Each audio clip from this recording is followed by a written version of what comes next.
வணக்கம் மக்களே. இன்றைக்கி என்ன காணொளின்னு பார்த்தீங்கன்னா, தூத்துக்குடி மாவட்டம் ஆரண்யேரி அருகில் இருக்கிற சோனகன்விளை புனித அந்தோணியார் ஆலயத்துக்கு போயிருந்தோம். அது ஆலயம்னு சொல்ல முடியாது, ரொம்ப சிற்றாலயம், சின்ன ஆலயம்தான். அங்கே வெறும் 8 வரி தான் இருக்குது. 8 குடும்பம் தான். அதுவும் உள்ளூரில் 4 குடும்பம் இருக்குது, வெளியூரில் 4 குடும்பம் இருக்குன்ட்ருக்காங்க. அந்த கோயிலோட வரலாறை பார்ப்போம்.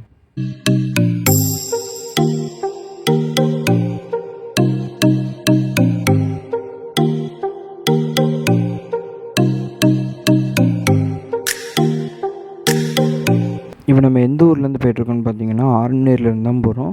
எங்களுக்கு ஆரண்யேரினோட பக்கத்தில் 8 கிலோமீட்டர் தான் எங்கள் ஊர்லேருந்து. இன்னொரு அதிசயம் அங்கே என்னென்னா, 200 வருஷம் பழமையான அந்தோணியார் சிற்பம் இருந்திருக்கு. அந்த சிற்பம் இப்போது நாங்கள் போன நேரம் அங்கே இல்லை. இப்போ எங்கே இருக்குதுன்னு பார்த்தீங்கன்னா, ராஜமணிபுரத்தில் இருக்கிற அந்தோணியார் ஆலயத்தில் தான் வச்சுருக்காங்க 200 வருஷம் பழமையான சிற்பத்தை. எங்களுக்கே தெரியாது. நானே அந்த கோயிலோட வரியில் உள்ள பையன் தான். ஆனால் எனக்கே அந்த சிற்பம் அங்கே தான் இருக்குதுன்னு இவ்வளோ நாள் தெரியாது. அந்த கோயிலுக்கு போனதுக்கப்புறம் தான் அங்கே உள்ள ஒரு ஊர் தலைவர்கிட்ட கேட்டோம். அந்த சோனகன்விளை ஊர் தலைவர்கிட்ட. அவங்க தான் சொன்னாங்க, 200 வருஷம் பழமையான சிற்பம் இங்கே இருந்துச்சு. அதை புனித அந்தோணியார் ஆலயத்துக்கு புனித ஃப்ரான்சிஸ் ஃபாதர் கொண்டு போய் வச்சுருக்காங்க. அப்போலேருந்து இப்போ வரைக்கும் அந்த அந்தோணியார் சிற்பம் அங்கே தான் இருக்குது. நல்லா அழகாக சிரிச்ச மாதிரியே இருக்கும் அந்த சிற்பம். நீங்கள் பார்த்தீங்கன்னா தெரியும் மக்களே. உங்களுக்கு வாய்ப்பு கிடச்சா பாருங்கள் மக்களே. அந்த சிற்பத்தை அவ்வளோ அழகாக இருக்கும். அந்த சிற்பத்தை நான் ஃபோட்டோவாக உங்களுக்கு இதில் காமிக்கிறேன். அவ்வளோ அருமையாக இருக்கும் அந்த சிற்பம் பார்க்குறதுக்கு. சிரித்த மாதிரியே தான் இருக்கும் எப்பவும் அந்த அந்தோணியார் சிற்பம்.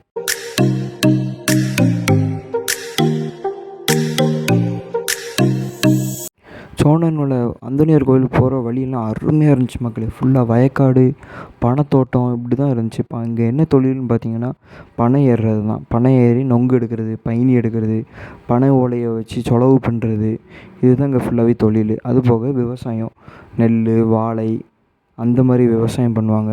நீங்கள் இந்த சைடு பார்த்தீங்கன்னா, இங்கே ஃபுல்லாக நெல் போட்டிருக்காங்களா. இதுக்கு அங்கே சோனகனோட ஊருக்கிட்ட போனீங்கன்னா ஃபுல்லாக வாழை தான். ஃபுல்லாகவே வாழை தோட்டம் அந்த மாதிரி தான் இருக்கும். இன்னொன்று இதில் ஒரு குளம் வரும், புது குளம். இந்த குளம் பேர். இந்த குளத்துலேருந்து தான் விவசாயத்துக்கு எல்லாத்துக்குமே தண்ணி போயிது தான் புது குளம். எங்கள் ஊரில் இருக்கிற பெரிய குளமே இது தான். வத்தாத குளம்னா அந்த ஒரு குளம் தான். அப்படியே ரைட் சைடு பார்த்தீங்கன்னா மக்களே, ஃபுல்லாக பச்சை பசேன்னு இருக்க வயக்காடு. எனக்கு அப்படியே வண்டி ஓட்டிகிட்டு போகும்போது அந்த வயக்காடை ரசிச்சுக்கிட்டு, அந்த பச்சை பசையை ரசிச்சுக்கிட்டு ஃபுல்லாகவே இப்படி தான் இருந்துச்சு மக்களே. ரோடும் வளைஞ்சு நெளிஞ்சு போதா அந்த இடம். அந்த இதுக்குள்ளோடி மெதுவாக போகும்போது அவ்வளோ அருமையாக இருந்துச்சு பார்க்குறதுக்கு. இந்த மாதிரி ஒரு ஸ்பாட் நம்ம ஊரில் இருக்குதா அப்படின்னு சில பேருக்கு தெரியாது. ஃபோட்டோஸ் எடுக்கிறதுக்கும் நல்லாயிருக்கும், எல்லாத்துக்குமே நல்லாயிருக்கும். இப்படி ஒரு கிராமத்துக்கு நடுவில் ஒரு அந்தோணியார் கோயில் எவ்வளோ அழகாக இருக்கும்னு நீங்களே நினச்சி பாருங்கள்.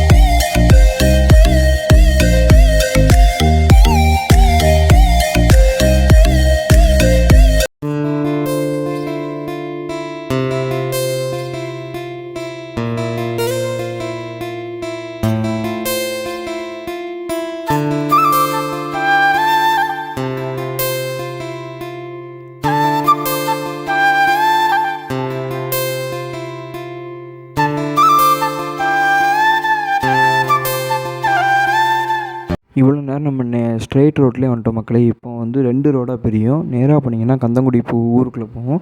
அதே லெஃப்ட்டில் போனீங்க அப்படின்னா நம்ம சோனகன்விளைக்கு போகிற ரோடு இது. இதில் ஃபுல்லாகவே நம்ம ஊருக்குள்ளோடி ஒரு 2 ரோடு இப்படி 3 ரோடு இப்படி பிரிஞ்சு தான் போவோம் மக்களே. அதனால் நீங்கள் புதுசாக வர்றவங்க அங்கங்கே நிப்பாட்டி தெரியலனா வழி கேட்டு போங்க.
மக்களே இதில் வந்து 3 ரோடாக பிரியும் மக்களே. லெஃப்ட்டில் சைடு போனீங்கன்னா அந்தோனியார் ஆலயத்துக்கு வருது. ரைட் சைடில் போனீங்கன்னா வெங்கடேஷ் பண்ணையாரோட நினைவு மண்டபம் இருக்குது மக்களே. இப்போ நம்ம வந்து லெஃப்ட் சைடில் திரும்பி இருக்கோம். இது எங்கே கொண்டு போய் விடும்னு பார்த்தீங்கன்னா திருச்செந்தூர் டு திருநெல்வேலி ரோட்டில் மெயின் ரோட்டில் கொண்டு போய் விடும். அதில் நம்ம என்ன பண்ணணும்னா லெஃப்ட் சைடில் திரும்பி போகணும் மக்களே.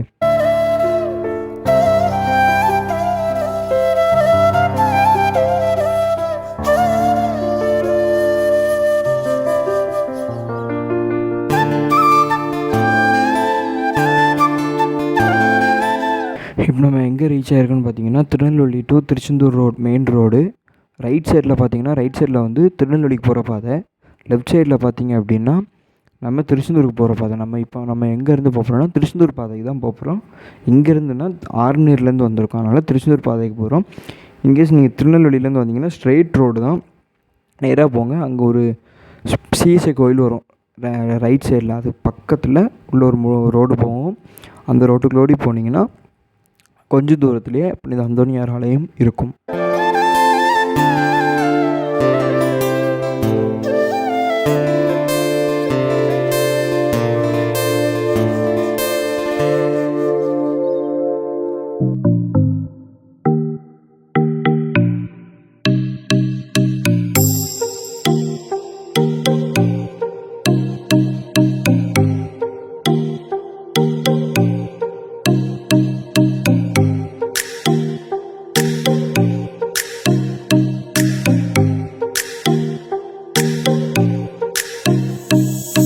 புனித அந்தோனியார் ஆலயத்துக்கிட்ட வந்துட்டோம் மக்களே.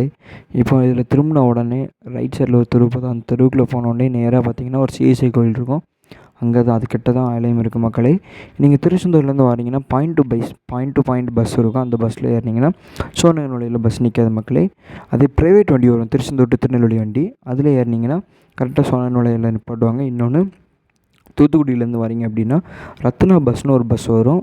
இன்னும் ஆர்மினேரியிலேருந்து வரீங்க அப்படின்னா ஆர்மினேரி வழியாக வந்தீங்கன்னா அங்கே உள்ள பஸ் வந்து இங்கே இந்த கோயில்கிட்டேயே போய் வண்டி நிற்கும் பஸ்ஸு. இது மேலகானம் போகணுன்னு நினைக்கிறவங்களும் அங்கேயும் பஸ் நிற்கும். ஏன்னா டைம் டு டைம் தான் மக்களே. காலையில் 10 மணிக்கு ஒன்று அந்த மாதிரி தான் இருக்கும் பஸ்ஸு. ஆனால் எனக்கு டைமிங் கரெக்டாக தெரியல மக்களே. டைமிங் கேட்டு கரெக்டாக வாங்க மக்களே.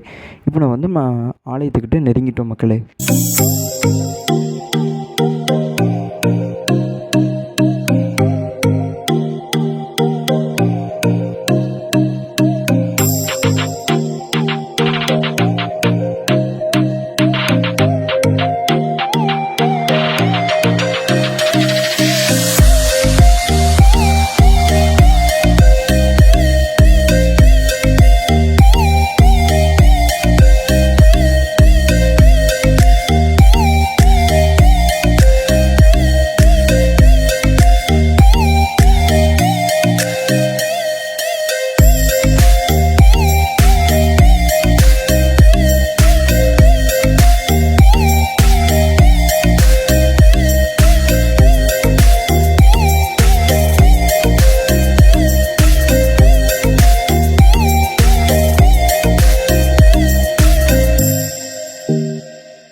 ஆலயத்துக்கு வெளியில் பார்த்தீங்கன்னா மிக்கிலேயார் சிற்பமும் ஒரு சைடு மிக்கிலேயார் சிற்பம், ஒரு சைடு அந்தோனியார் சிற்பமும் வச்சுருந்தாங்க. ரொம்ப அருமையாக இருந்துச்சு பார்க்குறதுக்கே மிக்கிலேயார் சிற்பமும் அந்தோனியார் சிற்பத்தையும்.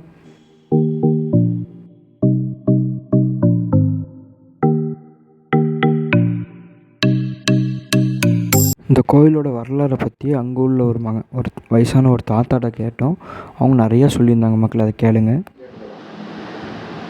சோழனுடைய புனித அந்தோனியார் ஆலயம் 1826 ஆரம்பிச்சது. அப்போ வந்து நிறைய இந்துக்கு மாறிக்கிட்டவங்கெல்லாம் நம்ம கிருஷ்ணியில் இருந்தாங்க. நம்ம சபையில் சேர்ந்து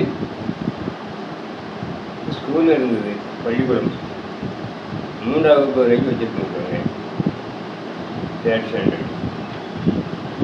பிறகு மூதாதையருக்கு பேர் புறம் ஞானப்பிரவாசம் ஞானி. இந்த மாதிரி ஞானங்கிற பேர்லேயே தான் நிறைய பேர் வந்துடும். அதுக்கு பிறகு இந்துக்கள் இல்லாமல் இருந்தவங்க இருந்தாலும் நம்ம கோயிலுக்கு காணிக்கை வைக்கிறது, சப்பரம் தூக்கிறது, இந்த மாதிரிலாம் இருக்கும். இந்த மாதிரி நல்லா செய்துட்டு இருந்தாங்க. கோயிலுக்கு நன்கொடை தர்றது, இந்த மாதிரிலாம் செய்வாங்க. திருமண செய்து போனவங்க அதிகமாக நம்மளை விரும்ப மாட்டாங்க. 1954 ஆர்டினரி பங்காக மாறி இருக்கு. அடைக்கலாட்டு பங்கில் இருந்து ஆர்டினரி பங்கு. அப்போ புஷ்பம்ங்கிற அருட்தந்தை முதல்ல ஆர்டினரி பங்கில் வந்திருக்காங்க. எங்களுக்கு ஆர்டினரி பங்கில் அதுக்கு முன்னாலே எந்த பாதம் இருந்தாங்கிறது அது ஆர்டினரி பங்காக இருந்துச்சு. ஆர்டினரி பங்கோட சுவன நூலை இணைக்கும் போது, சுவன நூலை வேலைக்கானம் இதெல்லாம் இணைக்கும் போது புஷ்பங்கிற அருட்தந்தை இருக்காங்க. அவங்க 1954 1957 வரைக்கும் இருந்திருக்காங்க. தற்பொழுது நாங்கள் இரு குடும்பத்திற்காரர்கள் பல்கி பெருகி ஓரளவு ஊரில் ஒரு 4 குடும்பத்தார் இருக்கிறோம். மீதி ஒரு 4 குடும்பத்தார் வெளியூரில் இருக்கிறார்கள். 1964 பழைய கோயில் 1826 கட்டின கோயில் இடிந்து விழுந்து விட்டது. அதனால் 1964 பிரான்ஸ் அருட்தந்தை அவர்கள் வந்து ஆர்டினரி பங்காக இருக்கும்போது எங்கள் ஆலயத்தை கட்டி தந்தாங்க புதுசாக. 1967 கோயில் அர்ச்சிக்கப்பட்டது. அதிலிருந்து ஞானப்பிராசியர் ஆலயங்கிறது புனித அந்தோனியர் ஆலயம் என்றாக மாற்றப்பட்டது.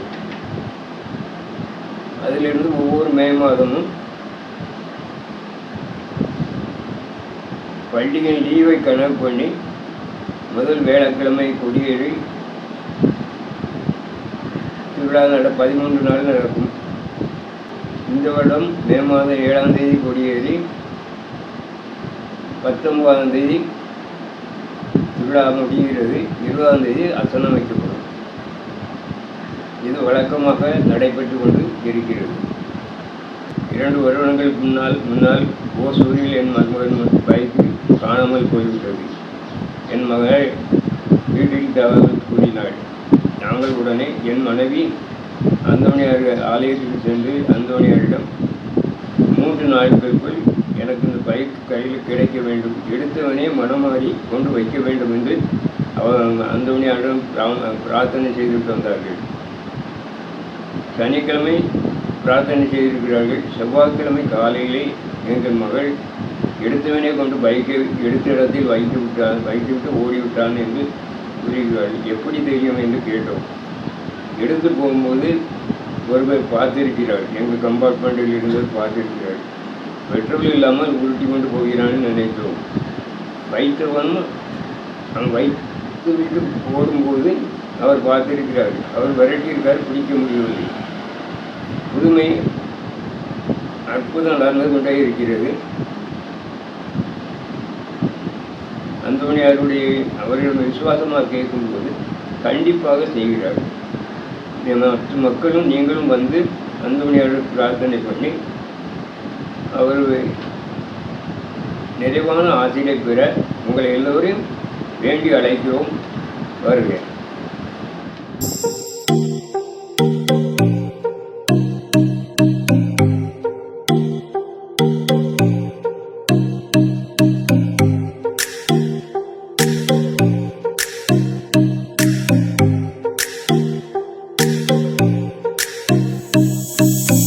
சைடு வியூவில் வந்து பார்க்கும்போது கோயில் வந்து ரொம்ப அருமையாக இருந்துச்சு மக்களே.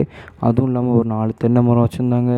தூரத்துலேருந்து பார்க்கும்போது ஒரு வாழை தான் இருக்குது அப்படின்னு பார்த்தா, இங்கே வந்து பக்கத்தில் வந்து பார்த்தா 4-5 வாழை மரம். அதில் வேறு ஒரு கொலை வேறு காய்ச்சிருக்கு, வாழை கொலை வேறு இருக்குது. அது வேறு நல்லா அது பார்க்குறதுக்கும் அழகாக இருந்துச்சு. தொடர்ந்து வாழை மரமாக தான் வச்சுருந்துருக்காங்க. அது அங்கே ஒரு தென்னை மரம். வீடுகள் பார்த்திங்கன்னா ஒரு 4-5 வீடுங்க தான் இருக்குது, கம்மியாக தான் இருக்குது வீடுங்க மக்களே. இப்போ நம்ம ஆலயத்துக்குள்ளே போவோம். ஆலயம் ரொம்ப சின்னதாக இருந்தாலுமே அவ்வளோ அழகாக இருந்துச்சு பாருங்கள்.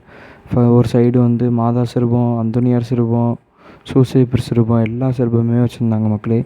நடுவில் உயிர் தாண்டவர் சிற்பம் வச்சுருந்தாங்க மக்களே. ரொம்ப அழகாக இருந்துச்சு உயிர் தாண்டவர் சிற்பத்தை பார்க்க. பார்த்திங்கன்னா ஒரு சைடு மாதா சிற்பம் இருக்குது, அந்த சைடு சூசையப்பர் சிற்பம், இந்த பக்கம் அந்தோனியார், எல்லா சிற்பமும் அழகாக இருந்துச்சு மக்களே.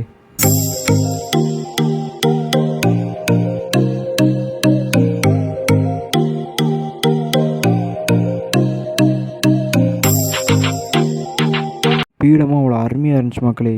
சிலுவை வந்து பாறைக்கு மேலே இருக்கிறது, பின்னாடி நல்லா பச்சை பசேன்னு புல்வெளிகள், அங்கங்கே ஒரு மலை, வீடு, அவ்வளோ அழகாக ஒரு ஒரு பெயிண்டிங்கும் டீட்டெயிலிங்காக பண்ணியிருந்தாங்க. பார்க்குறதுக்கே அவ்வளோ அழகாக இருந்துச்சு மக்களே.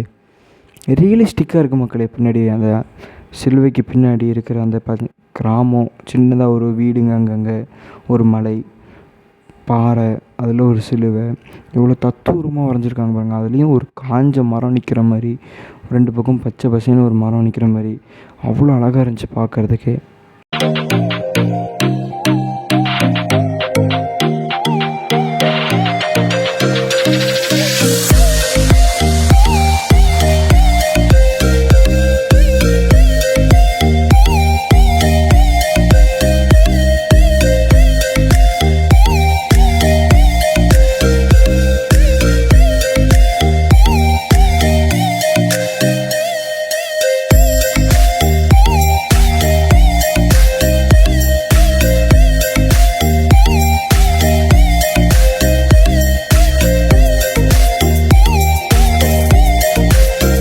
மக்கள், இந்த திருக்குடும்ப சிற்பத்தை பார்த்தோன்னே எனக்கு ஒன்று தோணுச்சு மக்களே.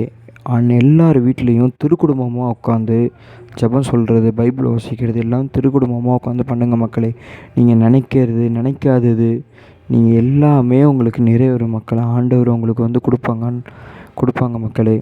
அப்படியே பார்த்தீங்கன்னா பால் சீலிங் ஒர்க்ஸ்லாம் நல்லா அழகாக பண்ணியிருந்தாங்க. நான் இந்த மாதிரி எதிர்பார்க்கவே இல்லை, இப்படி இருக்கும் அப்படின்னு. சிற்றோலைன்னு தானே சொன்னாங்க, சும்மா நார்மலாக இருக்கும் அப்படின்னு தான் நான் எதிர்பார்த்தேன். ஆனால் இவ்வளோ அழகாக பால் சீலிங் ஒர்க்கு, டைல்ஸு இதெல்லாம் போட்டு அழகாக இருந்துச்சு பார்க்குறதுக்கே, கோயில் பார்க்குறதுக்கே. இந்த மாதிரி பால் சீலிங் ஒர்க்ஸ்லாம் நம்ம வந்து ஆஃபீஸு வீடுகளில் பார்த்துருப்போம். ஆனால் இந்த கோயில் அவ்வளோ அருமையாக பண்ணியிருந்தாங்க. அவர் ஆண்டவர் ஃபோட்டோவும் இருந்துச்சு.